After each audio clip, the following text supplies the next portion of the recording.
안녕하세요. 저는 30대 중반 남자입니다. 요 몇 달 내에 정말 정신이 하나도 없는 하루였어요. 정말 내 인생은 왜 이런 건지 자책도 많이 들었던 순간이었는데 오늘 제게 일어났었던 충격적인 일에 대해 얘기하고자 이렇게 사연을 쓰게 되었습니다. 저는 결혼한 지 이제 2년이 되어가요. 아이는 아직 없습니다. 저는 쉬지 않고 열심히 살아왔기 때문에 대학교 졸업 후 운이 좋게도 바로 취직을 할 수 있게 되었어요. 제가 하는 일에 대해 자세히 얘기해 드릴 수는 없는 점이 조금 아쉽네요. 그렇게 첫 회사에서 경력을 쌓은 후 결혼까지 했고 지금 다니고 있는 회사의 경력직으로 이직에 성공했습니다.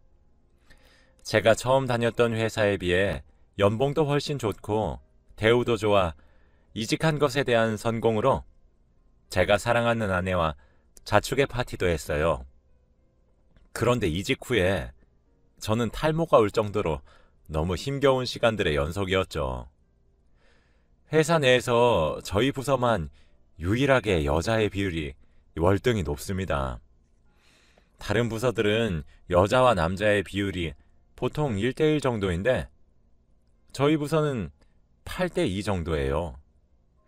업무 특성상 여자가 많은 것은 알고 있어서 괜찮지만 지금 이직한 회사의 부장님 때문에 저는 며칠 전 고소까지 했답니다. 지금부터 그 일에 대해 말씀드릴게요. 처음에는 마냥 친절하시고 다정하신 분인 줄 알았습니다. 부장님께서는 40대 후반 여자분이신데 저랑 10살도 넘게 차이가 나세요. 결혼도 아직 하지 않은 걸로 알고 있습니다. 진짜 부장님 때문에 사람이 미치고 팔짝 뛰어버릴 것 같더라고요. 지금은 이직한 지 이제 1년 정도 되었습니다.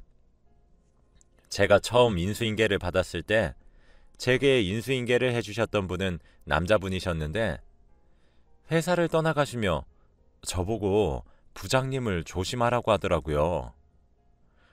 인수인계 첫날부터 상사의 험담을 듣는 것 같아 조금 불편한 감정이 들었었는데 그날 저녁 저희 환영회에서 전 그 말 뜻이 무엇인지 아주 뼈저리게 알게 되었습니다.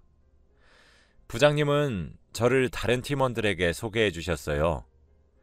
새로운 사람이 들어왔으니 잘 지내보자고 하면서요. 호탕하게 웃으시면서 말이죠. 저도 안녕하십니까 하며 인사를 했죠. 부장님은 다들 술잔을 들고 파도 타기를 하자고 하셨어요. 저부터 시작해서 시계 방향으로 진행하기로 했고 마지막 사람은 저희 부장님이셨죠. 다들 웃으면서 마셨습니다. 그때쯤 분위기도 무르익었거든요.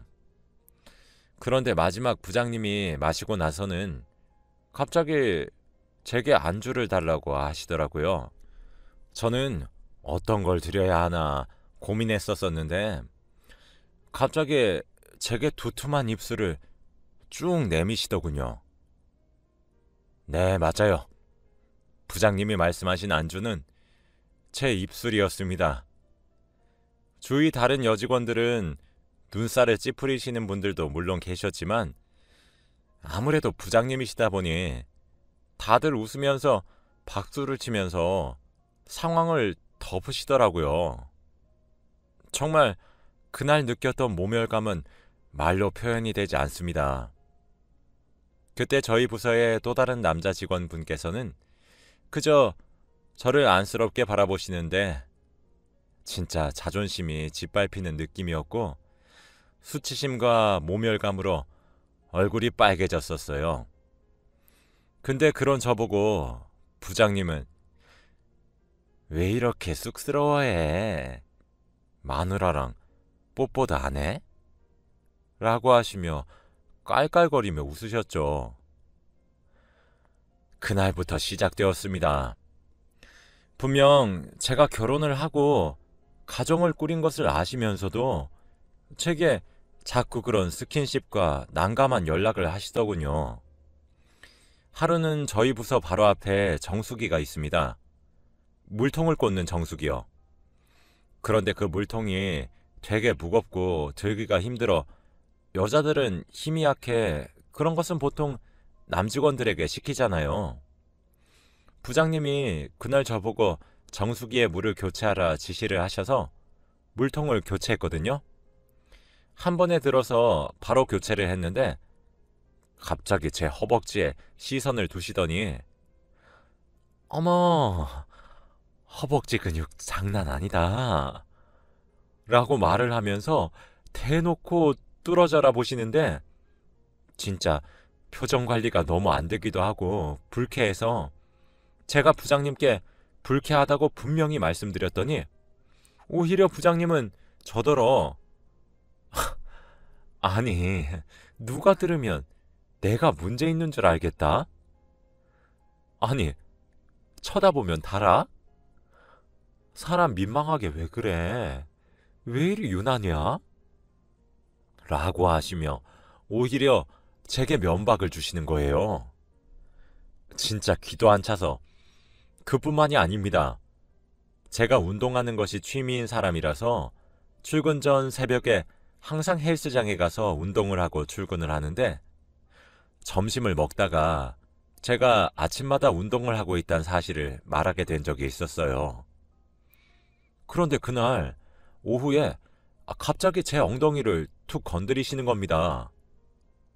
부장님이 그러시면서 제게 아니 형우씨 나중에 나 운동 좀 가르쳐 줘봐.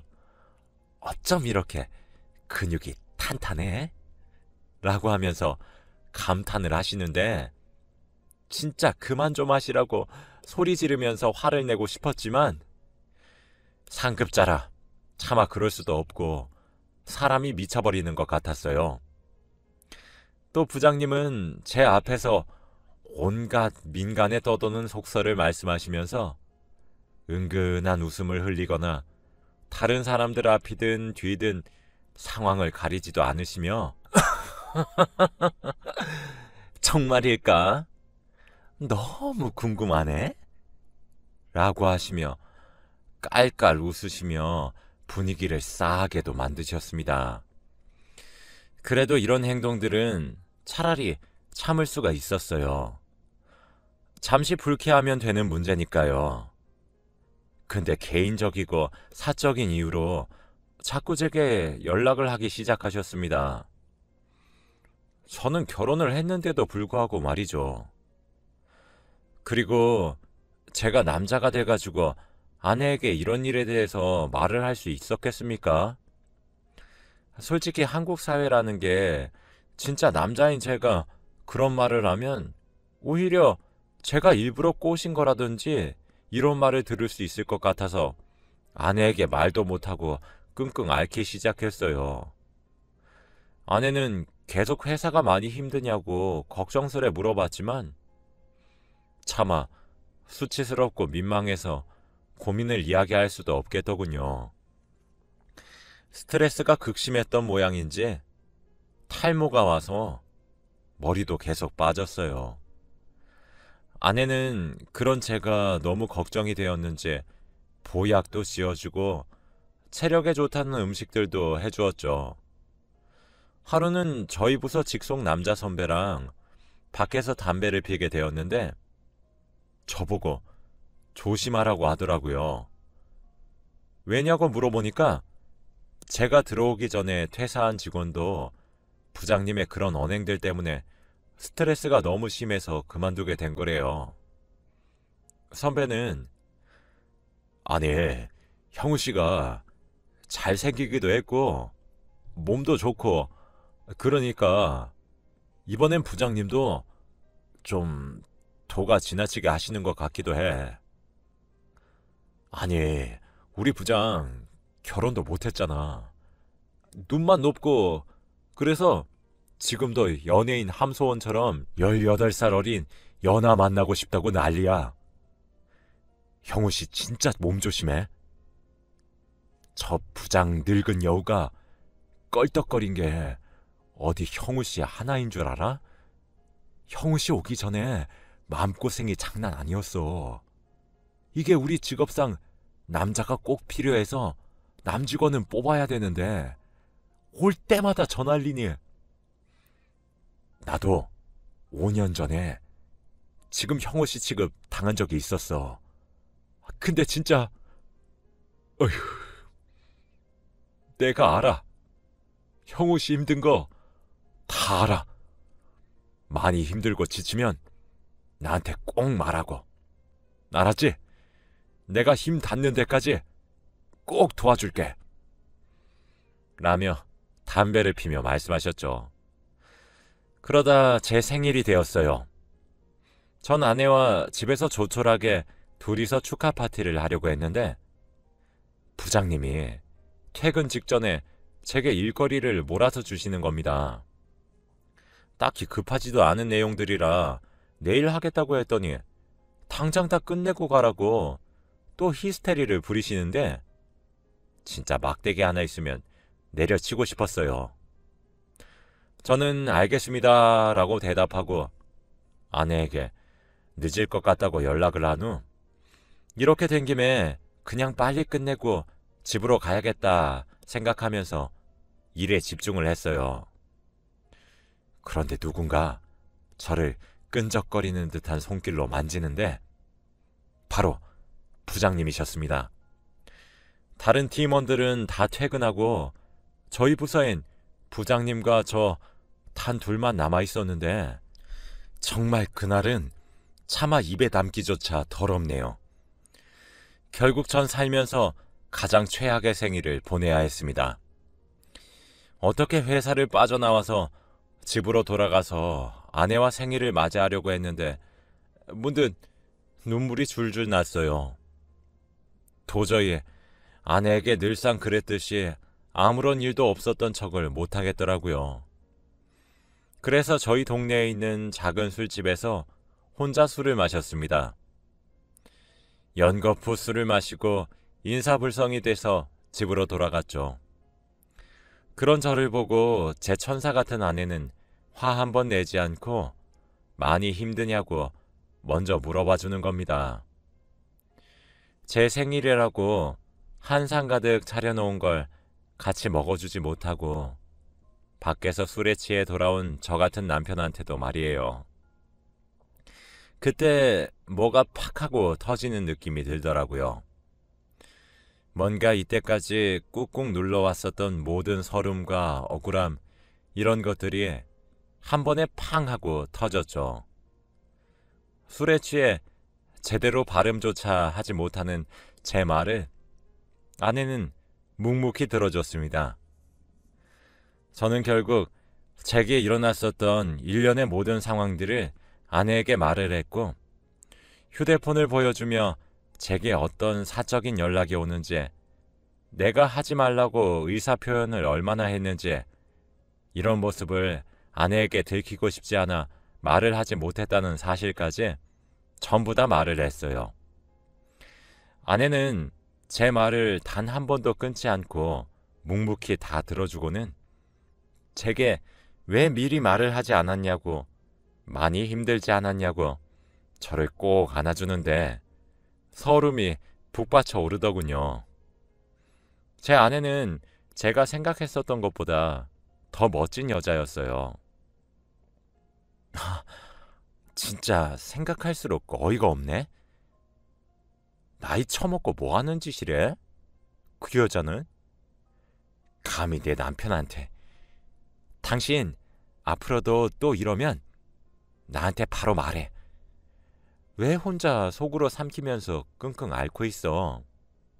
자기가 뭘 잘못했는데? 괜찮아.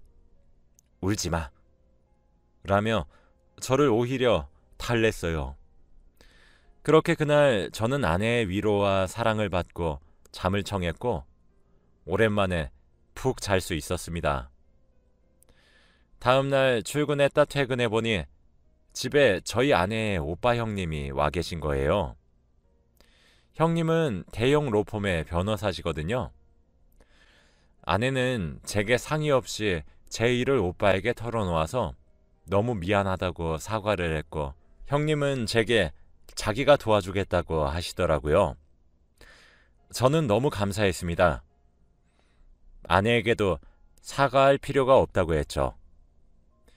형님은 아내인 동생의 말을 듣고는 제게 도와주고 싶다고 말을 하기 위해 직접 오신 거였어요.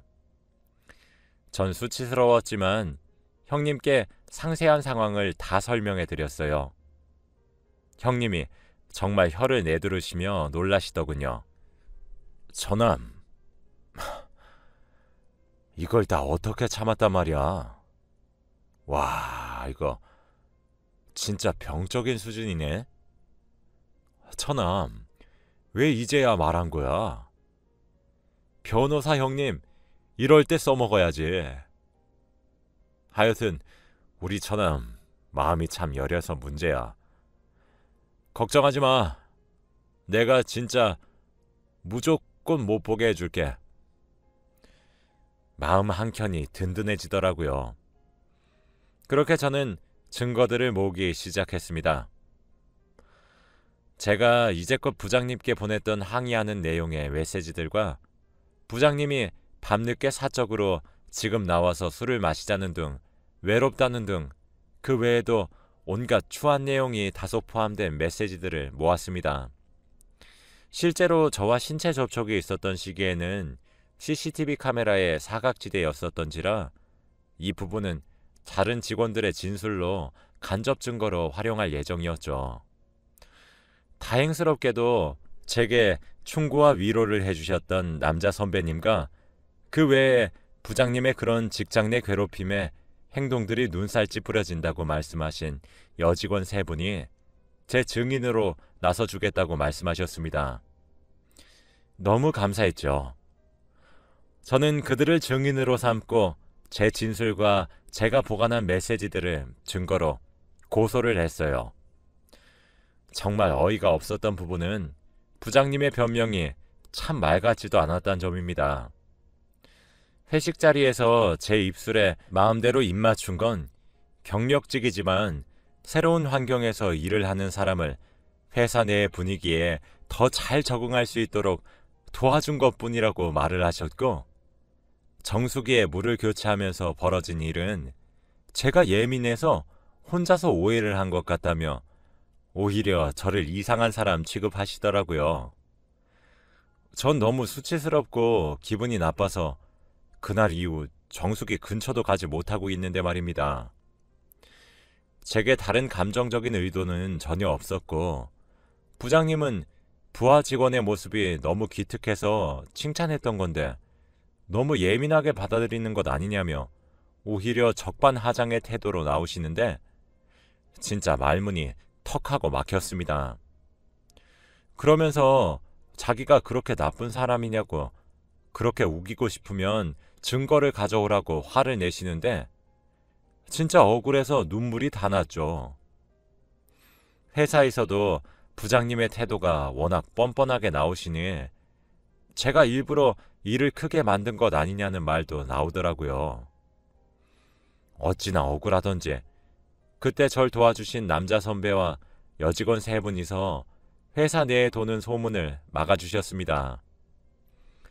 처음엔 주위에서 저희 5명을 안타깝게 쳐다보는 것 같았어요. 아무래도 부장이라는 위치는 쉽게 자를 수 있는 위치가 아니긴 하니까요. 하지만 부장님은 직장 내 성희롱 괴롭힘에 죄가 성립이 되어 저희 회사 4개에 따라 징계 해고 처분이 되셨습니다.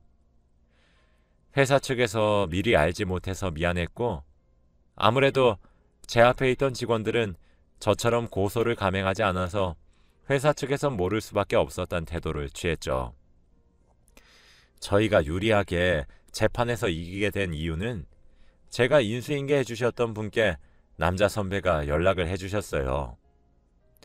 형우가 이런 일을 당해 이런 상황에 처했는데 도와달라는 식의 연락을 취하셨죠.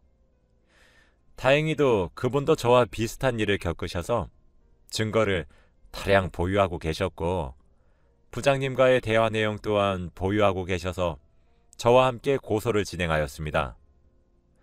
저희 형님을 통해서요. 피해자가 단 한 명인 일도 아니었기 때문에 어렵지만 징계를 받으실 수 있었던 거였습니다. 부장님은 점점 증거와 증인들이 나타남으로써 점점 자신의 잘못을 시인하시기 시작했고 끝내 합의를 제안하셨지만 이미 저희 모두는 부장님의 만행에 질렸던 터라 전 합의 제안을 거절했고 재판의 승소는 물론 손해배상까지 받을 수 있었어요. 지금 글을 쓰는 오늘이 딱 그 모든 일이 끝난 지 2달이 되는 날입니다. 징계 해고 당한 뒤에 저희 부서의 분위기는 많이 바뀌었어요. 아무래도 중심을 잡는 사람이 중요하다더니 그런 더러운 일을 일삼는 사람이 부장이었을 땐 술자리에서도 입에 담기 힘든 말들이 오고 가고 그러더니 제 일을 계기로 아직까지는 분위기가 건전하게 잘 유지가 되고 있네요. 사실 저는 남자라서 제게 벌어진 일련의 이야기들을 공론화하는 것이 정말 어려웠습니다. 아무래도 자존심 문제도 있고 남자라서 의연하게 넘어갈 수 있다는 사회적 인식 때문이었어요. 회사 측에서도 빠르게 대처해주지 않아 미안하다는 사과도 받았고 그 이후로도 회사 전체의 공문으로 직장 내 괴롭힘 등에 대한 교육을 또한 열심히 하고 있습니다. 저희 부서에서도 제게 늦게나마 부장님의 언행에 동조했었던 사실이 미안하시다며 사과를 건네시는 분들도 있어요. 대부분은 제 입장을 이해해 주시고 있어 한결 마음이 편한 상태입니다. 지금까지 다녔던 기간에 비해 2달은 턱없이 부족한데도 불구하고 제가 다녔던 기간 중 가장 행복하고 편안한 회사 생활이었습니다. 여러분들도 만약 회사에서 부당한 대우를 받는다면 용기를 내세요. 사실 저도 사회에 대한 인식과 제가 공론화하는 것이 두려워서 글에 적진 않았지만 많은 기간을 망설였습니다. 하지만 요즘엔 법이 잘 되어 있어서 2차 피해는 물론 오히려 이 일을 공론화시켰다는 이유로 부당한 대우를 받는다면 그것 또한 처벌할 수 있다고 하더라고요. 물론 전 거기에 해당되지 않지만요. 저도 저희 형님이 아니었더라면 용기를 내지 못했을 것 같아요. 같은 남자라 제가 많이 위축되어 있었는데도 형님은 제 말을 끝까지 들어주고 절 진심으로 많이 위로해 주셔서 제가 이렇게 끝까지 갈 수 있었던 것 같습니다. 그리고 무엇보다 제 아내가 가장 고마워요. 아내에게 고백하기까지 정말 많은 고민을 했고 자존감이 바닥에 붙어 있었는데 아내는 이 모든 것들을 포용해주고 저를 믿어주고 의지해 주었습니다. 제가 왜 아내가 저를 비난하거나 의심할 거란 상상을 했었는지 스스로도 이해가 되질 않네요. 아내는 그 이후로도 제게 여전히 사랑한다고 표현해주고 제가 얼마나 좋은지 자세하게 말을 해주는데 낯간지럽지만 싫진 않은 기분입니다.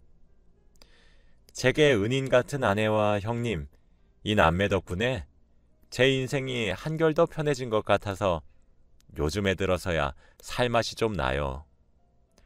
여러분들도 만일 부당한 대우를 당하면 참지 마시길 바랍니다. 저도 참다가 병이 크게 났었거든요. 꼭 모든 부분을 대비하고 법적으로 준비해서 스스로의 권리를 다 찾아오시길 바래요. 물론 그 전에 그런 일들이 없길 바라지만요. 제 이야기를 들어주셔서 정말 감사드리고 오늘도 행복하시기를 바라며 글을 마칩니다.